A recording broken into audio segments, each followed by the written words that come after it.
अस्सलामु अलैकुम वरहमतुल्लाहि वबरकातुह।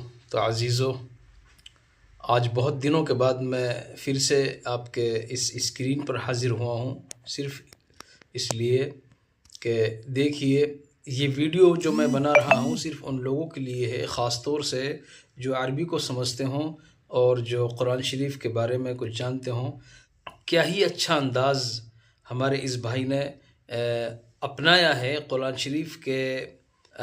शरीफ की जो सूरतें हैं उनको बताने के लिए और उनके नाम गिनवाने के लिए अच्छे अंदाज में उन्होंने कुरान शरीफ की सूरतों का नाम गिनवाया है।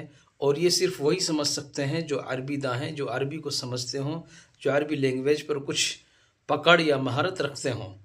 तो देखते हैं, चलिए आइए शुरू करते हैं इस वीडियो को। देखिए आप, इसने क्या ही खूबसूरत अंदाज में कुरान शरीफ की एक एक सूरत का नाम लिया है और उसके बारे में बताया है। आइए।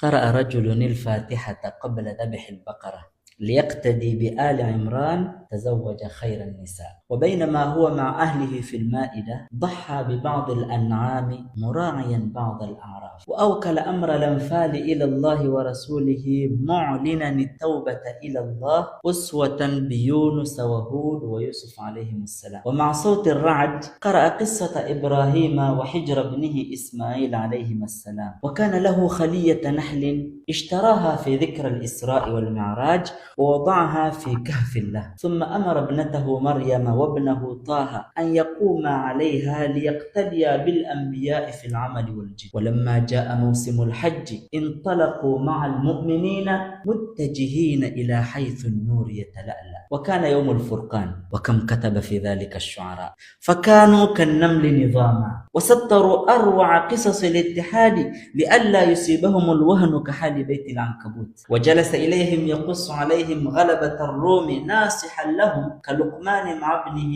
أن يسجدوا سجدة شكر لله أن هزم الأحزاب، وألا يجحدوا مثل سبأ نعم فاطر السماوات والأرض. وصلى بهم تاليا سورة ياسين مستوين كالصافات من الملائكة، وما صاد صيدا إذ لا زال في الحرم مع الزمر داعيا غافر الذنب الذي فصلت آيات كتابه أن يغفر له وللمؤمنين.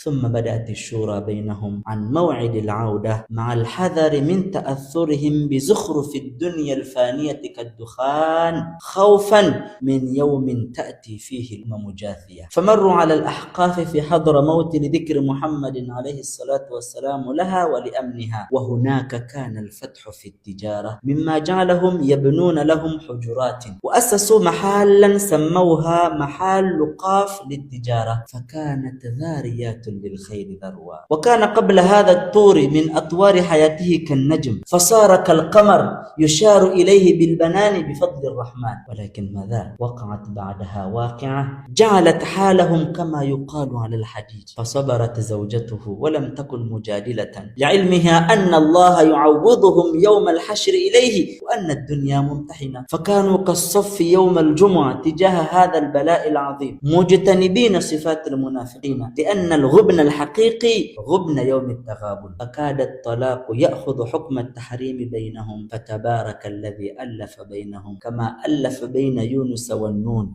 والقلم. ونذروا أنفسهم للدعوة إلى الله من يوم الحاقة ذي المعارج، واقتدوا بصبر أيوب ونوح عليهما السلام، وتأسوا بجلب وصبر المصطفى عليه الصلاة والسلام إذ وصلت دعوته إلى سائر الإنس والجن بعد أن كان المزمل والمدثر. ويوم القيامة يرى كل إنسان منزلته، منهم من تفوق منزلته منزلة الملائكة المرسلات، ومنهم عن النبأ العظيم يختلفون، حتى إذا نزعت النازعات أرواحهم عبست الوجوه لشدة التكوير والانفطار. فأين يهرب الظالمون من الكافرين والمطففين عند انشقاق السماء ذات البروج وذات طارق من ربهم الأعلى إذ تغشاهم الغاشية، حين يستبشر المشاؤون في الظلام لصلاة الفجر، وأهل البلد نيام حتى طلوع الشمس، وأهل قيام الليل وصلاة الضحى فهنيئا لهم انشراح صدورهم. هو الذي أقسم بالتين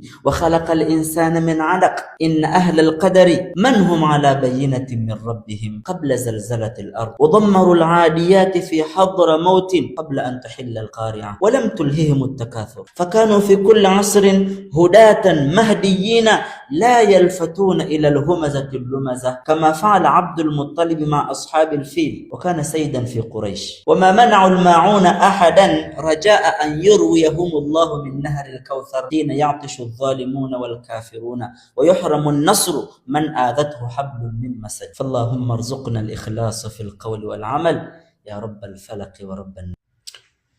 क्या ही प्यारा अंदाज। तो जल्दी से लाइक और शेयर और सब्सक्राइब कर दें।